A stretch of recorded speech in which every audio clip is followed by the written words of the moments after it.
remind me, you guys are in Sydney, yeah?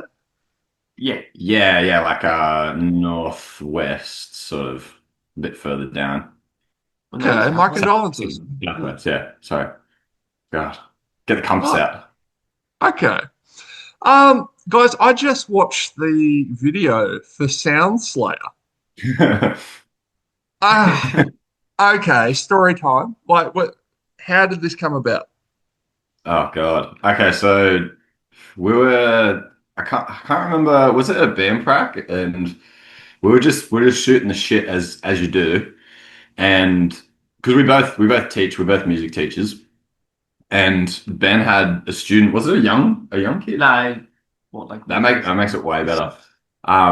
And he misheard something you said. What happened? I don't even know what he misheard, but he's like, "Oh, I thought you said Soundslayer." I'm like, "That's good. That's going in the bank." And then I brought it up with Dylan like the next week, and then Yeah, we're and like, "Oh, let's then make a song." it just clicked. I was like, yeah, we need that, and it sort of just started as like very like over the top comic book character idea, and then it sort of just evolved into like he's basically He-Man kind of.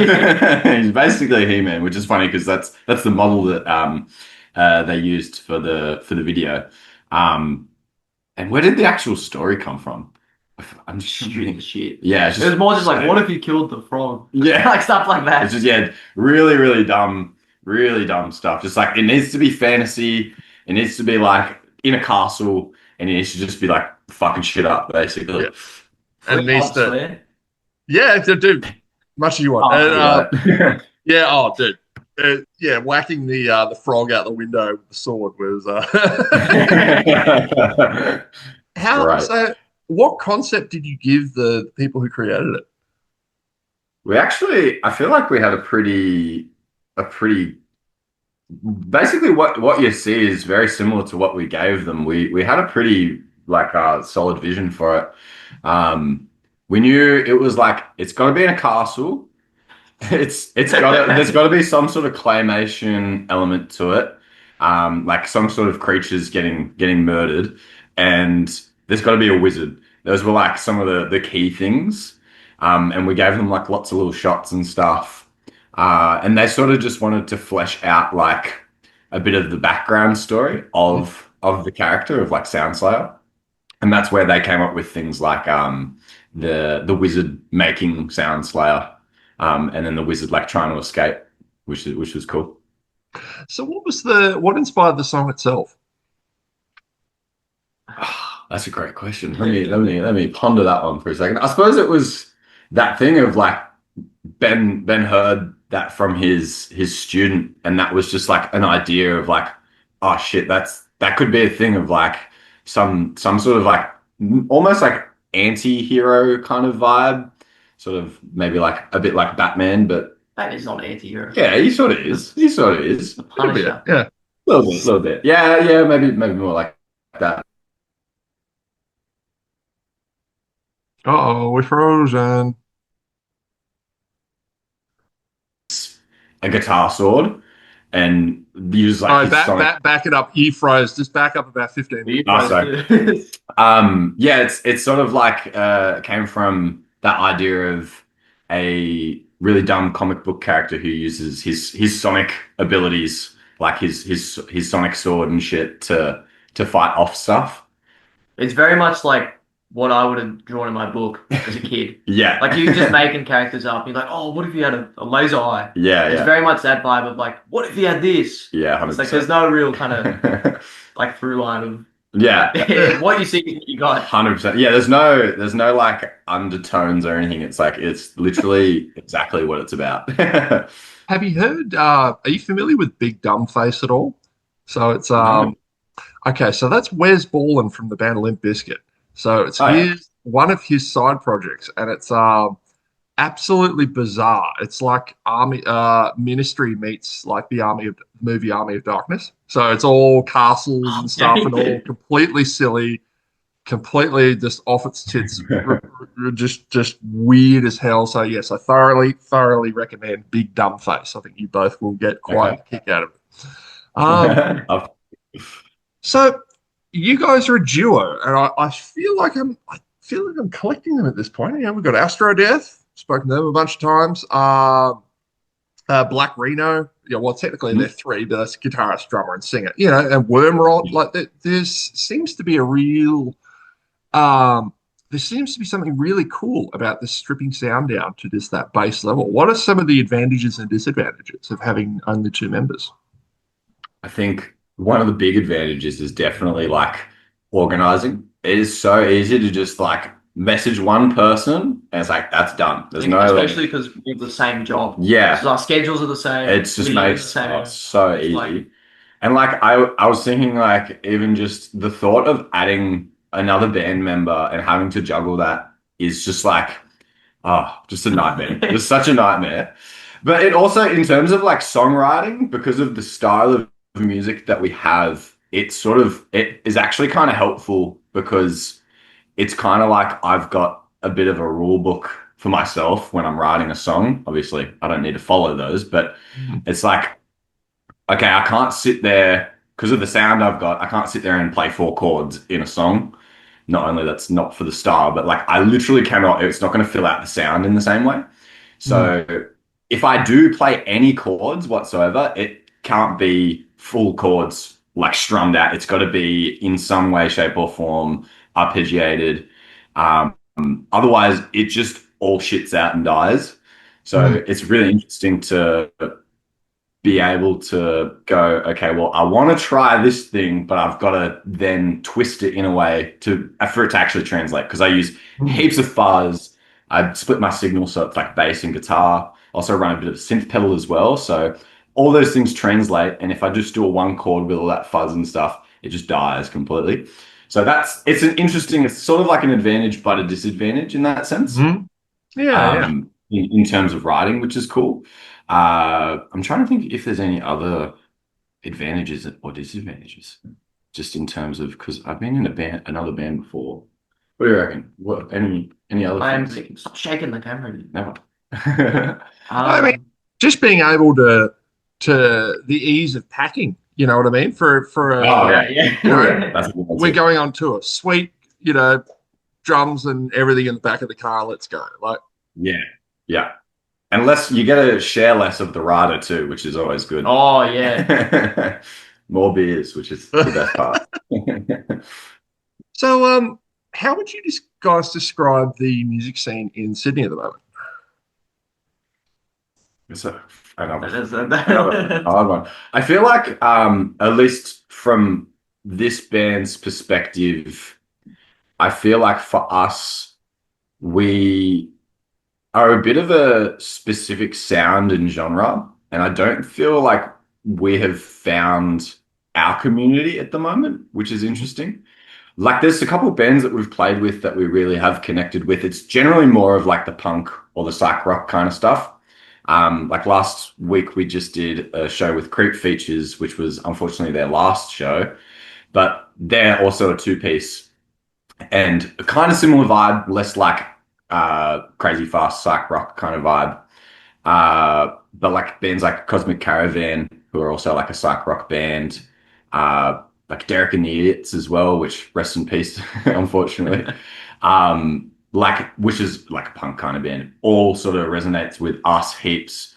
But compared to being in another band, I'm sure you find this with your other band Between Two, that being specific with your genres in your bands does help you get that kind of community. So I feel like for us, there's less of like this kind of psych rock community. I see actually quite a bit up on the Central Coast, Newcastle. There's a bunch of bands up there that are all psych rock, like who are in New Brain Communications. I don't know if you've heard of that. I think it's like a psych rock kind of label. Okay. So there's a huge community up there that I'm trying to I want to get into. But in terms of like down here, it's more like, it's like gong heavy kind of stuff, which is fucking sick. Yeah. So who do you see as, in Australian music as a whole, who do you see as some of the artists doing the country proud at the moment? It could be literally any genre, from you guys to bloody AC/DC. Who cares? Answer it however you want. Yeah. Any thoughts off the top of your head? At the moment, Gizzard, King Gizzard. Oh, always King Gizzard. Always, man. Like the premiere, just kind of one. I feel that's like Even overseas, everyone's like, I know King. They're more of an overseas band than those anything. Yeah, it's great. Of course, Animal and the Sniffers. That's like an easy one. They're killing it, and they're always speaking out about very, very important topics. I'm trying to think of anything off the top of my head, really. Haven't prepared enough. No, yeah.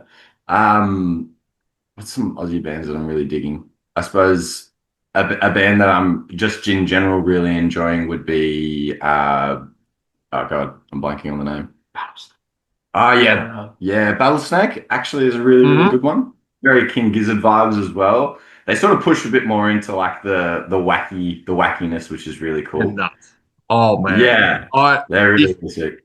I wish someone had photographed the look on my face when they came out on stage for that Smashing Pumpkins festival because I'd never heard them before, and Yeah, I like, true. what's a Battlesnake? And I was not prepared for the congregation that emerged on stage. Yeah, yeah, they're fucking awesome. Yeah, that would definitely be one as well. Um, there was another band. What was the other one? I'm blanking so hard. Yeah, let me get I'd my. be so mad if someone asked me these questions under pressure. Like I've done 1,000 interviews and I would hate to be interviewed. Yeah. Yeah, you just sort of crack under the pressure. Here we go. You can do a million Australian bands straight off the top of your Yeah, head, but at the moment it's like a slightly specific. It's like who's doing good at the moment? I'm like, Yeah. oh God, who is? yeah, yeah. The other band I was going to say is Fungus. They're a part of the New Brain Communication crew, and they're sort of just a really like cool garage psych rock kind of band, and they're just pumping out tracks, heaps, heaps, heaps, and they're sort of I feel like they're a bit of the sort of crux of that whole scene up there. So yeah, definitely them, sort of catering that and fostering that community. So lastly, I mean, if you were to look over your musical upbringing, what was some of the albums that changed each of your lives? Oh, straight away. 100% is so funny. I in high school, I had the iPod Touch, is it called the iPod? Or No, Nano. Nano, the fucking Nano. No, Nano's. I think it was just an iPod. Nano was the little postage stamp one. Oh no, No, no, I'm that was talking I'm talking the long ones before the oh Nano. They had the little circle screen. That wasn't Yes, that was yeah. like it was just iPod, whatever. I had one of those. There was three albums on it. It was Rage Against the Machine, their debut, Evil Empire, and then what's the other one? Battle of Los Angeles. Yeah. Just those three. And you know what? I listened to all of them every single fucking day. Every single day. That was like huge. It was huge to me. Just like the riffs. I think that's a big reason why I'm so like obsessed on riffs because man, Tom Morello can write some damn good riffs. I'm just pleased to hear that you're actually acknowledging Evil Empire because everyone is always on the nose with the first one. And I'm like, no, Evil Empire is better. That has always been my favorite Rage album. So good, so good. Year of the Boomerang. Fucking, they've got some tracks. Yeah, I know you. Yeah.